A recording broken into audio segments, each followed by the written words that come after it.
God, it's still cold. I think that's right. Okay. Rotation wise, that works. Okay, so I was scouring through my videos and I was wondering if I made an update video for my Elysion tower. I don't believe I did, so here it is. It's been a while, I suppose. It's 5 in the morning, getting ready to be 6. My fingers are still freezing cold. Okay. So, Elysion tower has gotten a little bit of an upgrade on my end, so with that being said, I think the original team composition is actually, I think I still have it there. Let me check the. Let me go back to the tribe tower. Take a look. That's not the Elysion tower. Whoops. Pretty sure the team is still there for the original composition. Yes. So that was my original team composition. Last time I checked, it still works fairly well. If I wanted to just have nothing but machine gun fun. This is now Team 2. You kind of see a little bit of a difference there. And then there's the rest of the team over here. I just missing one of these things, whatever. This just moved over here. But anyway, Elysion Tower crew that I'm using, using kind of now in the main campaign. So there's that. Yeah. So if you're wondering whether or not you want to use the tactical squad for your main tower for Elysion, sure. If you don't know anything about them, they have a fairly solid use, no doubt in my mind. So just get this out of the way. Tactical unit for Absolute are pretty much all about explosions and only really explosionists. So in order when it comes to like preparing for a team for them, you're going to want to go rocket launchers, then snipers, in that order. Every other team comp that does actually tend to every other weapon, I should say, that does kind of there's a little bit of exception here with Red Hood.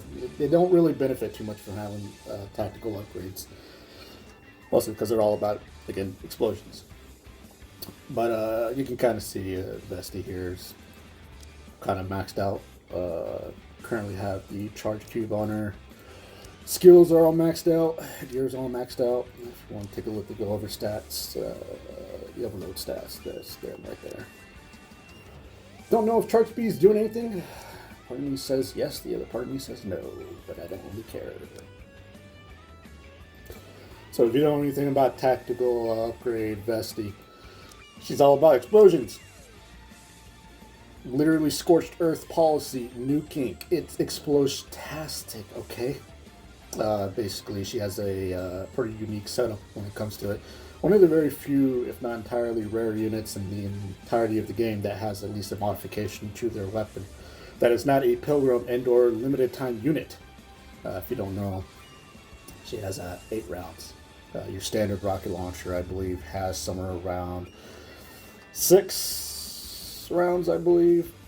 Average reload time somewhere around maybe 2 seconds, and a charge type normal, or control mode of normal. She has one of the longest charge times in the entire game that is not a burst change weapon, and that is 2 seconds. Again, I say that because other units have somewhere around maybe an average charge time of 1 second. Units like Uni and 102, probably Lord, I want to say, have a charge time of like 1.5 seconds. Alice is kind of right up there too. But 2 seconds is way too damn long.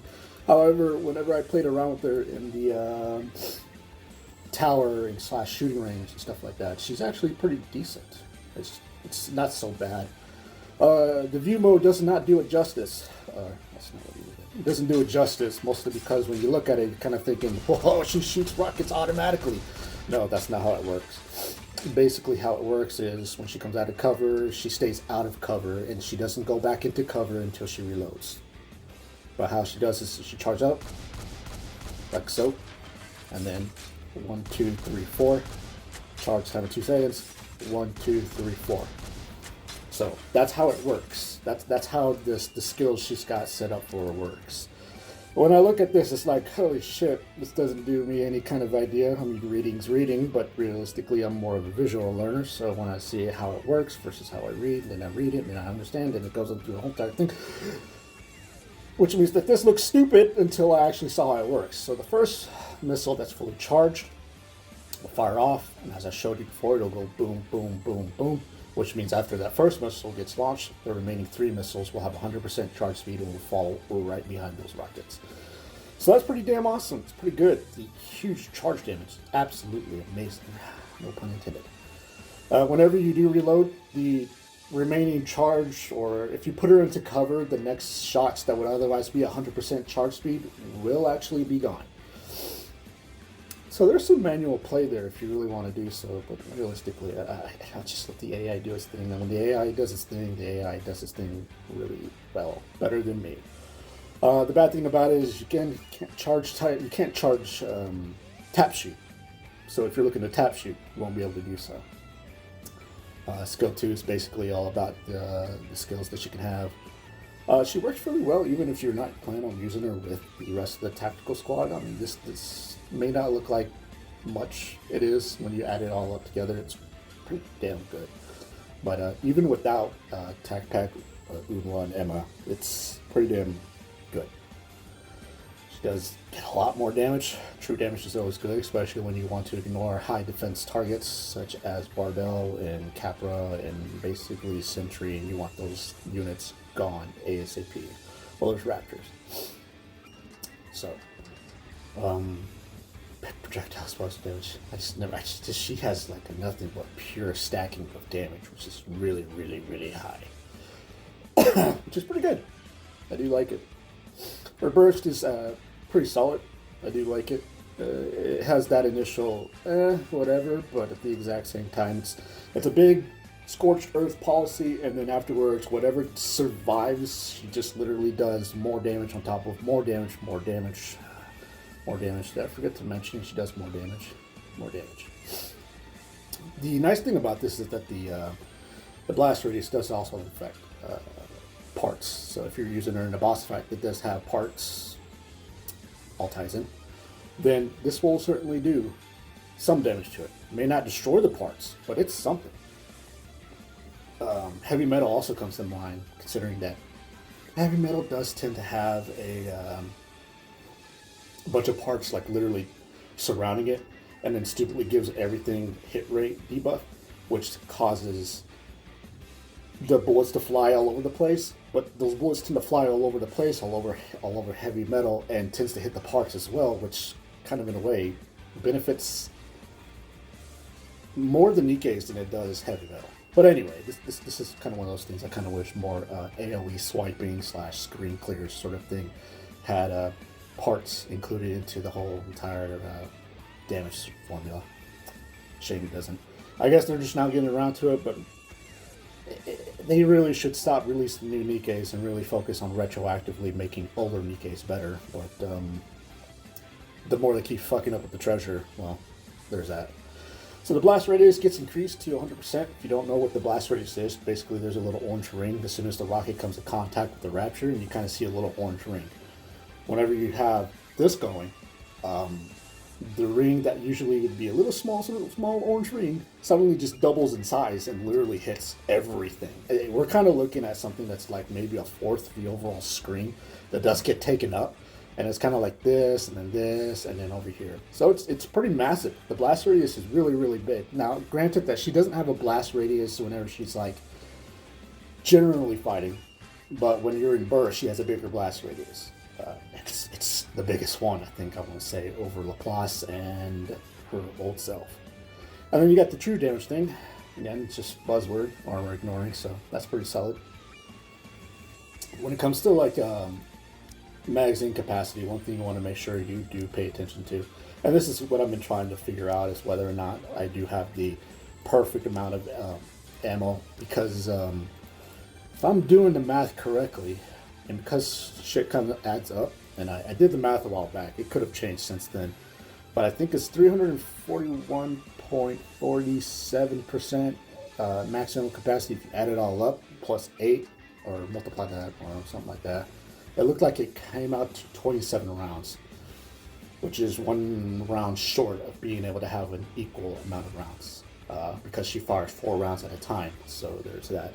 So if you have 27 rounds, you're kind of firing 3 shots rather than 4 shots, which means that she's reloading. I guess that's kind of a good thing and a bad thing, but I think that's just a little bit, it's kind of wasteful, I feel like.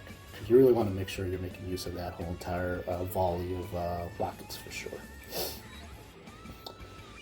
Tactical Eunhwa. I guess she's still the same when it comes to weapon usage. That doesn't really have any significant difference. Sniper unit, she does big damage.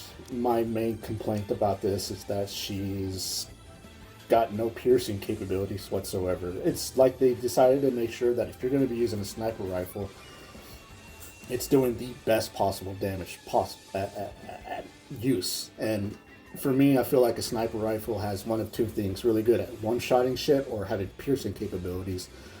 Unfortunately, when it comes to snipers, they just one-shot shit that's fodder. When it comes to stage targets and bosses, they don't really do a significant amount of damage unless they've been specifically tweaked in order for them to actually be the most amazing fucking thing in the entire world. Red Hood's a pretty good example of piercing and big damage dealer.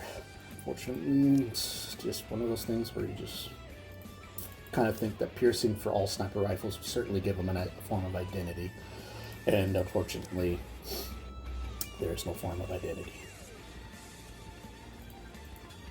Main takeaway from all this is just she just does bigger numbers, really.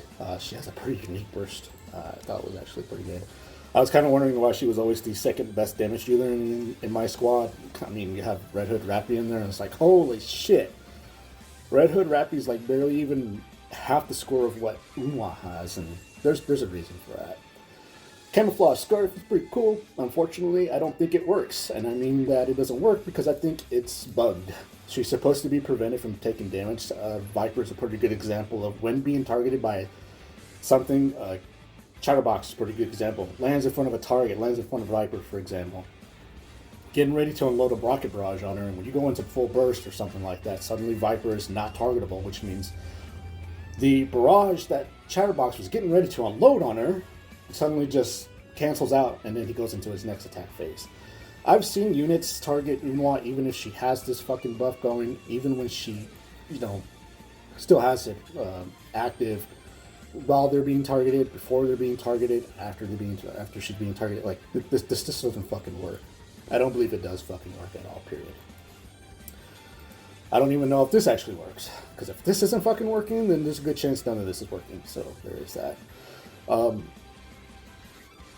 than that, true damage is pretty good. Armor ignoring capabilities, I guess, if you some form of piercing or armor piercing or whatever, but seriously, I just would rather have some form of piercing capabilities. Skill 2 is a pretty good solid ability. It's one of those best abilities that works. It's a passive ability that's always working, so long as Eunhwa's alive. And if Eunhwa's alive, then everyone in the squad is getting a continuous rate of crit rate, which is pretty fucking awesome. If you don't know what that means, basically, it's just a bigger crit rate. I want to say the base crit rate for almost all units, if I'm to believe what people have data mined, is 15%. So 8.16 on top of 15% to bring it up to about 23.16%. On top of having crit rate from other things such as your overload gear and other buffs and stuff like that, which means that'd be pretty solid. I don't think I have crit rate. I think I have crit damage. Yeah, critical damage. Yeah. So that's kind of nice. But the problem is that this buff only applies to squads, not parties. There's a very big distinct difference between squads and parties. Squads, party, party, squads. Okay? Just making sure you understand that, because when I see people talk about, well, when you have a squad going, it's like, you got a party. Anyway. The buff only applies to Eunhwa, Emma, and Vesti, and also retroactively applies to both Emma, Vesti, and Eunhwa, the older versions and the newer versions. So if you happen to have both Emma and Eunhwa on the party and you want to throw Vesti in there, well, Vesti will certainly benefit from Skill 2's crit rate. So that's actually pretty solid. Pretty solid. On top of that, old Vesti has some form of crit rate plus crit damage buff, I want to say, from her survival sort of thing. So that's not so bad. That's actually really, really good. I do like that. Being able to do more critically hit, especially since Vesti is in a launcher unit, and each explosion has a chance to crit, which is, I think the explosion has a chance to crit, and each enemy has an independent hitbox, maybe something like that. I don't really know. Haven't really paid attention. I've turned numbers off so long ago. Second effect affects all allies. Doesn't particularly specify squad or party, but this affects everyone in the party for sure. So everyone will receive here. Will receive the second effect. Unfortunately, the second effect is not really so useful because not everyone benefits from charge damage. So this is really more of it benefits launchers first, then snipers, and then every other weapon class just kind of has this floating around in the buff bar, not doing a fucking thing. Third effect affects only herself, gives herself a massive amount of damage, which is 42.24% continuously. So her doing a shitload of damage on top of charge damage, on top of having crit rate, on top of having some form of true damage when she's in full burst under the camouflage effect. That is amazingly good. It's really, really solid. Her being able to do more damage is I guess, really what they're trying to go for. And that's really, really great. I think it actually would be nice if she actually just, if she got rid of the attack and had some form of like explosive shot, kind of like using like explosive rounds with an anti-material rifle. Man, I love using those rounds in Fallout New Vegas all the damn time. Then the bonus effects, when applying LT formation, this comes from Emma. All allies receive projectile explosive damage, hence why I said this is more of an explosive setup than it is actually intended for anything else. Doesn't mean that you can't put a machine gun or a sniper along with this, because everyone does actually receive the true damage buff. But this is more about projectile explosions. I kind of want to say that this does affect herself whenever she changes her weapon, because she does fire an exploding bullet. But I don't know if this is actually considered a launcher explosive or anything like that. It specifies rocket launchers and detachable projectiles. And when it comes to this says exploding bullets. It doesn't say like attachable projectile or whatever. This says exploding bullets. But I would imagine this probably does actually mean herself as well. Increase the effect of the projectile explosion damage. So it might work. It might not. I'm not 100% sure. But either way, being able to have this projectile explosive damage on top of Vesti, which I think whenever you add this with Emma's burst or buff, I think it goes up to about 10%. So that's not so bad. That's really, really good. Unfortunately, it only applies to launchers and certain units with projectile explosions. Red Hood Rapi comes to mind. And then all allies receive true damage, 30.97% continuously. Rounded up, that's about 31% armor ignoring, which is pretty solid, especially since some stages do have buffers for defense. There are also assholes like Barbell that do exist, that do cause problems. They have such a massive amount of buffs. It's just like one of those things that's super annoying to deal with, especially when it comes to base defenses and defense battles. So true damage is pretty good, allowing 30.97% of your damage to go through is pretty solid. Explosive round burst. This is one of those things I don't really care too much for, mostly because it's just a one-time use, and then afterwards it's like, but it does have a benefit for everyone, not just, do big numbers and then that's it. But this 20 seconds is pretty solid. Changes the weapon in use. Her burst just kind of, it's like a 0.3%. And if you're quick with the burst and you have full burst going, then you can have your targeting reticle going wherever you want it, so that way you have an idea where you want to shoot it. Sometimes you'll hit fodder with it, and it's just a huge fucking waste. But I try to burst ASAP, which could be a bad thing sometimes, because I think I do want Eunhwa to actually hit the target first with the debuff that comes along with it, and then Scorch policy with Nikke. With Vesti. So this isn't so bad. This does a quite amount of damage. This is why sometimes she's the second highest damage dealer in my party. It's because of this. And the 1 round capacity, quick charge time, and fires an exploding bullet, dealing area effect damage, which is, it looks pretty massive I'm not gonna lie, it looks pretty ginormous. When it hits the target, it causes them to take more damage. So if the target didn't die from the explosive shot, like fodder, and then the following up with Vesti, which does an AoE amount of damage, will probably wind up killing it, if not severely wounding the target. On top of this, you got a big charge amount of damage, big amount of attack, and then you got this right here, which is bigger explosive projectile damage. I'm not entirely sure if that works with it. You got the true damage, and then you got this going on top of Emma's debuff for every rapture out there, which is pretty fucking solid. This is a pretty good burst. It's a one-time use, and then afterwards you got, but then you got the skill one right here, kind of not working. Maybe this is working, but I don't know. Eunhwa's pretty solid. She does pretty big numbers. She does amazing amounts. She does provide buffs, which is what I really like about it. If you're not going to do piercing damage, at least have some form of utility. And she does have some form of utility for everyone. And it's pretty good. I like it. Tactical Ammo. Nothing really more to say about this other than she's just your standard machine gunner, which is pretty good. Standard round of ammo. Nothing really changed here. She is a support unit, just like her old self. So there's that. They kind of ruined ammo when it comes to this one, tactical ammo. And the main reason being is simply because of the fact that they gave her the negative out of all three other units, well, the other two, realistically. This is more of an active ability than it is a passive ability. I don't know why it's classified as passive, especially since if you don't have tactical Eunhwa with you, this is a problem. So at the start of battle, she sprays the area with perfume. I don't care what you think when it comes to that. You can spray. You can think what she sprays anything. Just don't tell me what she sprays, okay? Anyway, she sprays the area, makes everything that is a rapture take more damage, which is 3.9% for 10 seconds, which for some people may not be like a big deal, but it all adds up. I promise you, and it's pretty fucking lethal. It's pretty good.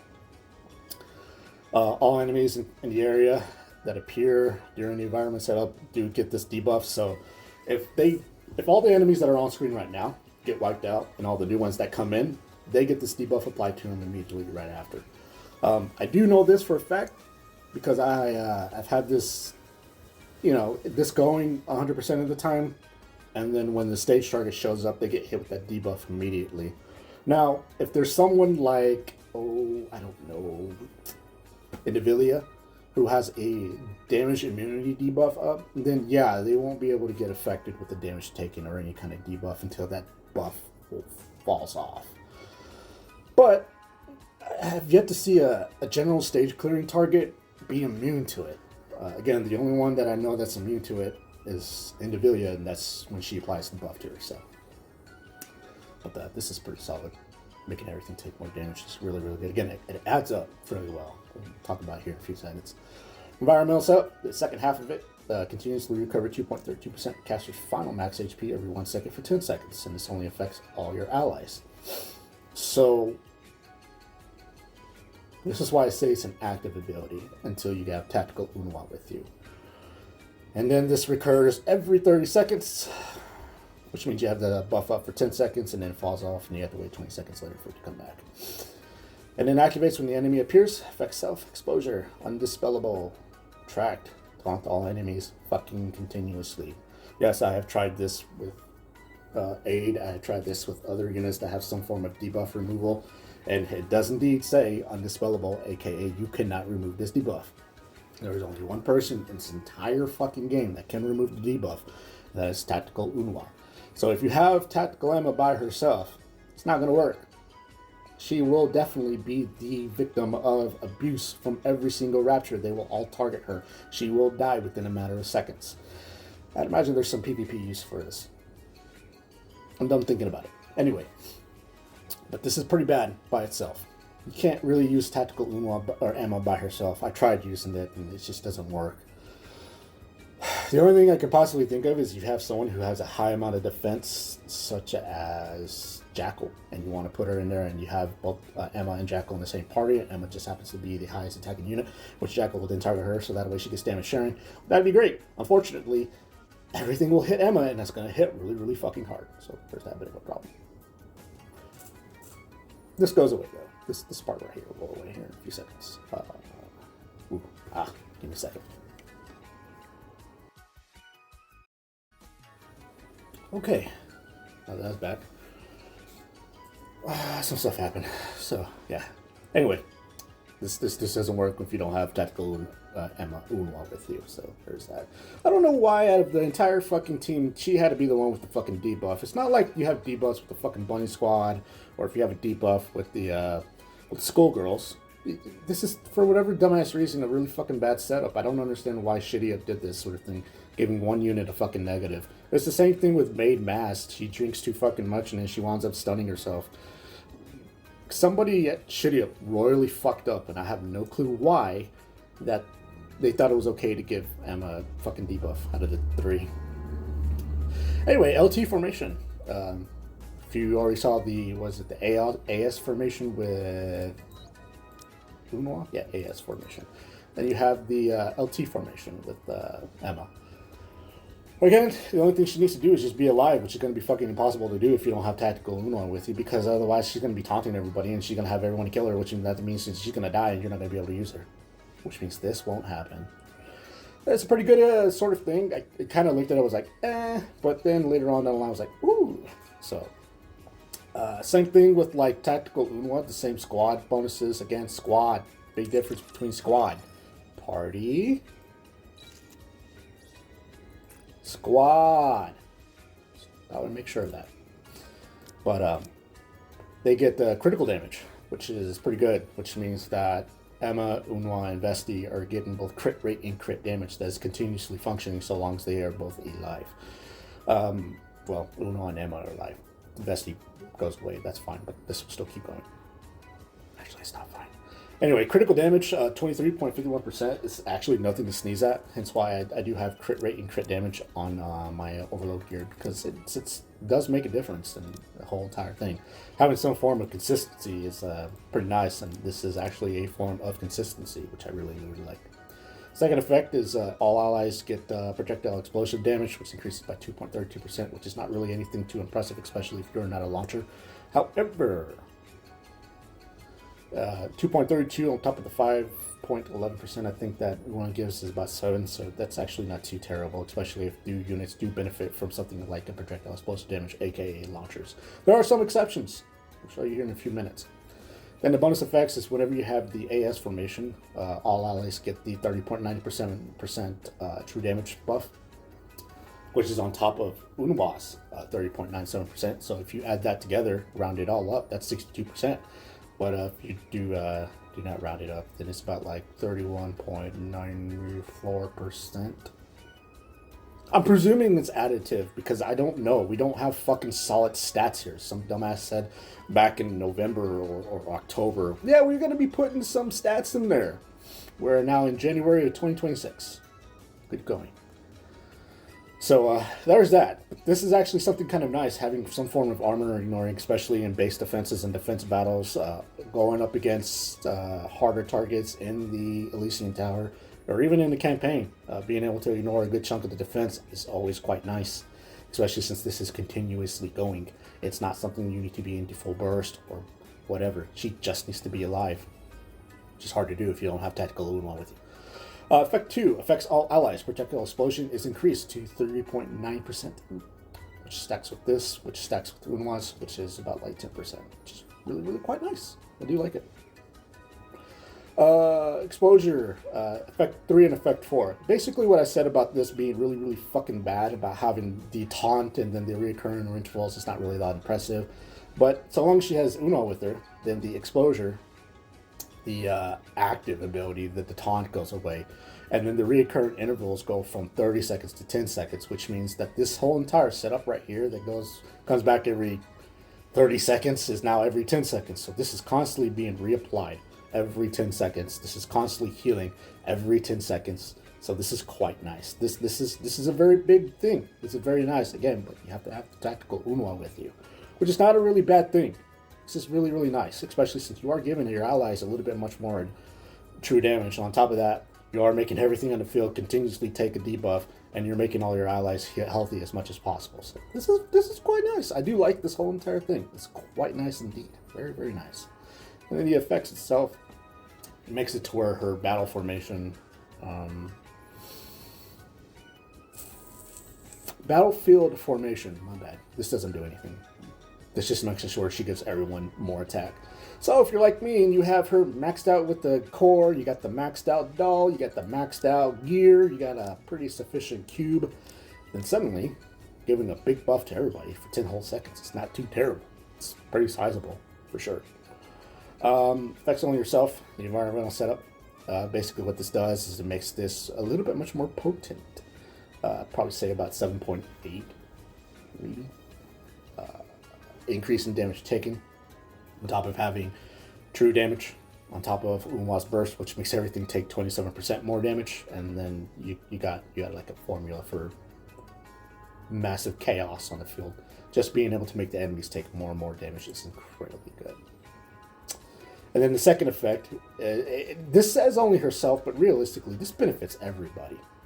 The potency of her HP restoration, basically her HP regeneration every 2.32 per second. This is a pretty sizable, actually, restoration. I was testing this out, and I kept seeing somewhere around 194k HP regeneration to 223k HP regeneration. This was back then, though, when I did some testing in the shooting range. Since then, it's probably a change. So the higher her HP is, which I have like, 10 million. Holy fuck, I didn't actually notice that. Jesus. That's actually not that bad. 2.13% of HP restored is pretty good. Very solid. The cube I did give her was the faster reload speed. I do have a problem with her having slow reload speed, but that was back then when I had very little ammo rolls. I got some ammo rolls, so I'm quite content with that. Killer Wife, unfortunately, is just there just to really just be here. If you don't know anything about Killer Wife, she's a sniper. She has some form of piercing capabilities. She does give a buff to all piercing units with the sniper rifle, so that's that little caveat right there. That's not really all that amazing, especially since you do kind of want somebody to have some form of piercing capabilities. But whatever, I guess. She does have pierce herself, so that's actually quite nice every 3 shots. So AI will always get that himself if you let that happen. Pierce damage, again, only affects units with sniper rifles with pierce capabilities, and Eunhwa does not have piercing capabilities, therefore this is a dead skill only on her, and that's every 3 shots. Skill 2 just basically is why she's here. Every 8 shots, 8 shots? That was 10.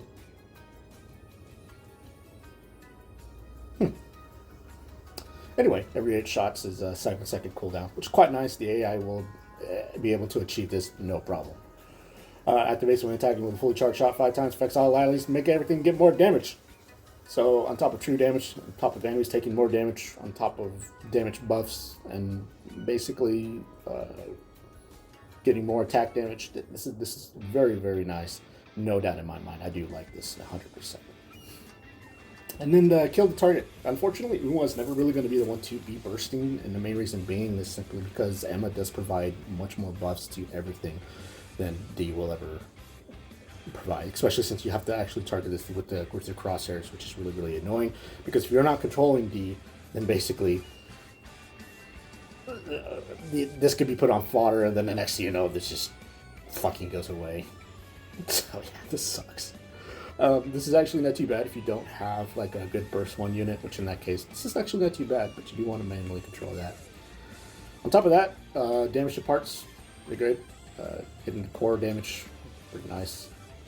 Giving more attack buffs to all your units, provided you have a high enough core, plus maxed out armor, plus maxed out doll, plus high enough cube, which means that you are getting the best possible caster's attack out, which is quite nice. Again, the only reason why D is even here is just for cooldown reduction. The main problem with this team setup is that if I don't have D Killer Wife, then I have too much burst generation. But if I do have D Killer Wife, I don't have enough burst generation. So I have no clue why this is fucking happening. And the thing is that in a general stage clearing, that's usually my problem. in a boss fight. My main problem is I don't have enough burst generation. But when I do have plenty of burst generation in a boss fight, I don't have cooldown reduction. So this is always some kind of fuckery going on here that I can't seem to figure out why I don't have a consistency. But I just left her here just for the sake of the cooldown reduction. That's it. Giving buffs and stuff like that is pretty nice. Just having a backup burst 1 unit is pretty nice. Otherwise, Dee's not really anything too special when it comes to being here in this whole entire party. She's just here for cooldown reduction and to benefit from the charge damage, true damage, and plus all the other stuff and buffs that the Tacpac will offer. So, quite nice. On top of that, she's the only one that kept showing up. Don't know why. And last but not least is Red Hood Rapi, or Rapi Red Hood, or Red Dead Rapi as I like to call her. There's nothing really much to say. If you didn't get her last year, a good thing you have a chance to get her this year now. Her banner's up, provided it's New Year, but then again, by the time this video probably goes up, the New Year will probably have been over and her banner will go away. It doesn't really matter too much. Red Hood Rapi is basically a burst 1, burst 3 unit with a dual mechanic going on. Aside from being burst 1, burst 2, she has the amazing capabilities of being a machine gunner and a launcher, and she's also dual element, which is quite nice. She's your standard machine gunner. Nothing really much to really say about this. So as I said before, she is a dual unit overspec unit. Probably set the bar way too fucking high, so now any other future overspec units are kind of required to meet her expectations. If you do not, then you're fucked. Mihada, yeah, she's fucking terrible. But Rapi here, on the other hand, Red Dead Rapi is pretty solid. So, beginning the battle, start of battle, the Indian battle, a full burst. Different between basically if Emma and D Killer Wife happens to be wiped out in full burst ends, she'll go into a burst 1 rotation, which means that she suddenly becomes a cooldown reduction unit, and a burst 1 20-second cooldown unit, which is quite nice. I do like it. The problem is if I am bursting and I have lost Emma and I have lost D Killer Wife, by this point I have probably lost the match. But there have been fights where I have lost, or I have won with just 1 unit. So this isn't anything to scoff at. It's pretty nice, especially if you aren't building for the Tacpac squad. Then you could probably put Red Dead Rapi in there as a burst 1 cooldown reduction unit that gives a buff and is actually really, really good at damage dealing, even though she's the primary damage dealer. Quite nice. If there's a burst 1 unit in the party, suddenly she doesn't have combat assist. She then goes into damage mode, whatever that is. I don't really remember too much to see. We'll just look at her here. Combat assist. She don't have combat assist. She doesn't. Yeah. Okay. Then she becomes. But if she is a burst 1 cooldown reduction unit, burst 1 unit. If there's no burst 1 unit in the party, she is a burst 1 cooldown reduction unit that provides attack damage, and it's pretty nice, pretty solid. She's one of those units that have like a small plethora amount of fucking wall of text. Definitely worthy of Red Hood wall of text worthy. So this is quite nice.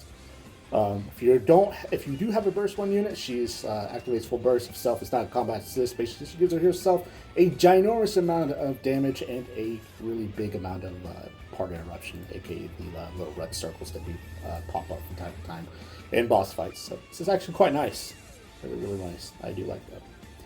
This is why she's here in this whole entire party, is because of the attachable projectiles. Basically, she has projectile explosion damage. As I said before, she is a dual unit with burst 1, burst 3 capabilities. She's also a dual weapon unit, meaning she has, I wonder if it actually show me here. No, it doesn't. She doesn't actually do that. Hey, wait a minute. Oh, I do have something. Well, I guess everyone else is using a costume now. I might as well use it, right? But, basically, as soon as that X amount of shots have been landed or shot, and actually, you don't actually have to fire the shots at an enemy. You can just literally continuously fire into the air, and she'll fire off a projectile, which is pretty fucking awesome. As I said before, she is dual element, dual weapon, and dual utility. Burst 1, burst 3, she is a launcher and a machine gunner at the same time. And she is also fire code, yeah, fire code, and she is also iron code, which is pretty fucking awesome. Yeah. So if a fire code Nikke gains the effective deal damage is strong enough to a electric code, she's basically iron code. So on top of that, she has the capabilities of being able to deal good damage against wind coded units and electric coded units. So if you are wondering if whether or not you should bring an Iron Code unit to deal with the element shields that sometimes some units have, just bring Rapi. Bring Red Dead Rapi. That's all you need. The projectile explosions are pretty nice. They're pretty sizable, I would say, for an explosion projectile, which is kind of like, but also pretty good. Every time I keep thinking that this is the drill projectile, I keep thinking Mega Man whenever you shoot the drill and it just like, it's kind of nice. It rhymes in Mega Man. Anyway, the projectile explosion is pretty good. The damage is quite nice. Hence why I do have her in this party, because she does benefit. At least I presume it's the same thing. This is what it looks like. But I presume she does benefit from the projectile explosive damage buff that both Eunhwa and Eunhwa give to the entire party. On top of having true damage, which is quite nice. Again, all you need to do is just fire off 120 rounds. You don't even have to hit a target. You can literally wait for like targets to show up and you can fire off, and then when 120 rounds have actually been achieved, you could wait. And the next few rounds, she fires out that projectile. It's just quite nice. It's really, really good. At least I presume it's doing full burst. I thought it was all the time. But yeah, quite nice, especially being able to benefit from the projectile explosion damage. Power of Inheritance. She's, as I said before, dual utility, burst 1 and burst 3. So she is a burst 1 unit. Emma and D Killer Riot just happened to. She is now a burst 1 20-second cooldown reduction unit. Big blast radius as well. Holy fuck. I did not see that. Okay, that explains a lot why Crystal Chamber was easy to beat. Okay, well, there you go. Biggest splash damage. She gives all her allies more damage based off caster's attack, and she is an attacker unit. So, maxed on her highest possible Q, and maxed out Doll, maxed out Core, you are looking at a pretty sizable amount of attack given to all allies, which is pretty nice for a whole 10 seconds of duration of full burst, which is quite great. When used as a burst 3 unit, high mobility close range combat weapon. It's a mouthful. Basically what she does is the same thing she does here, except she gets a huge amount of fucking damage. The projectile explosion radius just gets huge.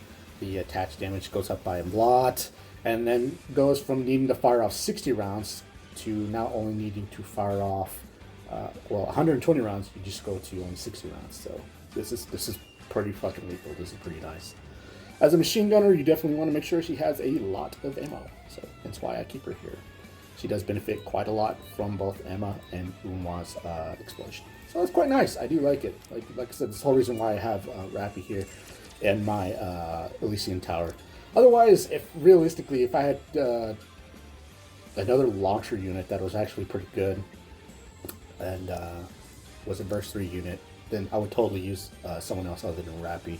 I do have options, so if you are wondering if there are different options to put along into the party, if you do happen to have, say, old Vesti, she is still very much a suitable candidate. No doubt in my mind, I've used her. Because there's really only a very few burst 3 units we have, not including, let's see if I can remember the old 3 burst 3 units. We had Maiden, Vesti, Helm, Guillotine, Brid, Rapi, Solene, Soldier, EG, and Privity. And then we have these other swath of new units that came in there, just kind of really so fucking part. Fuck that bitch, I ain't using her. But if you are looking for like snipers and launchers to use with this team composition, you can actually use Helm. She's a very good viable unit, no doubt in my mind. The burst generation that I do tend to have suddenly gets negated, provided of course that you have Helm as a treasure unit. Vesti is a very good option, no doubt in my mind. Curie is a pretty good option, not really, but being a burst 3 unit with some form of like healing and then, you know, just making the enemy do less damage to you is actually not too terrible. The main problem with this team composition, if you do plan on bringing Curie, is there's nobody here that's a defender, so suddenly you have skills that are kind of, if not entirely, being. So there is that. But Vesti is a very good option. As I said before, she does benefit from the old, from the LT and AS formation squad bonuses, such as the crit rate and crit damage. The survival instinct that she does have, which is attack, then crit damage, and then crit rate, which is a pretty sizable amount of damage. Which means that this sizable amount of buff, on top of the crit rate, crit damage that she does get, plus the base crit rate, crit damage, I mean, this is pretty fucking awesome, pretty good. On top of that, having a big blast radius is also quite nice. Being a launcher also benefits the projectile explosions. So there is that. if you are planning on probably using Helm's also not a terrible option, especially since she has treasure upgrades, which... Let me be real with you, I don't care too much for Helm, mostly because she's more of a utility attacker unit than she is anything else. Kind of like Noir, she's just there to just water. But if you do have her in the Tacpac, she'll at least benefit from the charge damage that Eunhwa provides, true damage, and then everything else. If you have her upgraded to a, what do you call it? If you have her upgraded to treasure variant, which in that case, the HP recovery is quite nice on top of Emma's HP recovery, which is also quite nice. She does fill the burst gauge a lot more faster, which is quite nice. It gives everybody more parts, more interruption damage, which is kind of subpar. It's stuck at 3.8%, but it's continuously.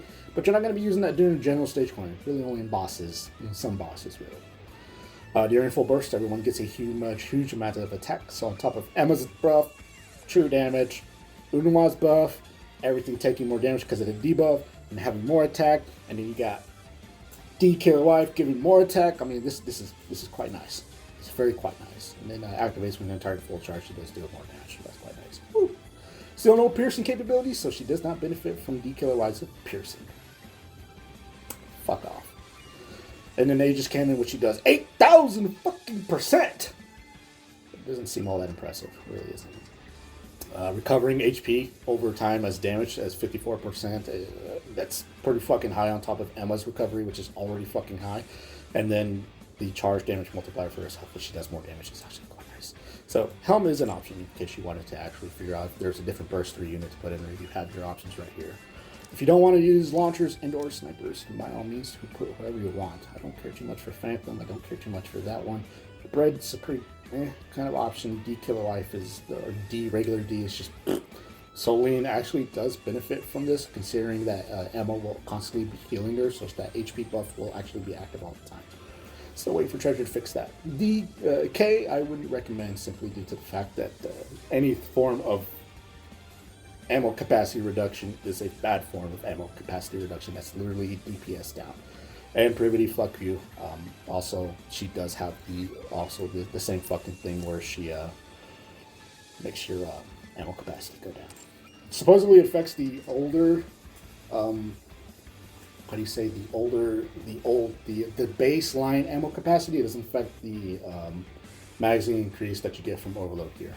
But any form of ammo capacity reduction is a bad ammo capacity reduction. So anyway, that's my Elysion Tower. I hope it explains a little bit more. I do have videos out there doing some campaign clearing, so if you want to see how it works in action. I'm not using Red Hood Rapi, but I am using Red Hood, who does benefit quite a great deal from the true damage plus the charge damage plus the debuffs that are reflected on the enemies. So she does have she's a very good, awesome unit to have in there in case you are wondering should you use this. Again, the whole reason why I do actually like using this whole team composition in the Elysion Tower / campaign is simply due to the fact that I can actually make some serious progression into the campaign plus the tower, and because of the combat deficiency that does hit you with that, you are at least being able to negate a good chunk of the defense that otherwise would eat up your damage, and there's that.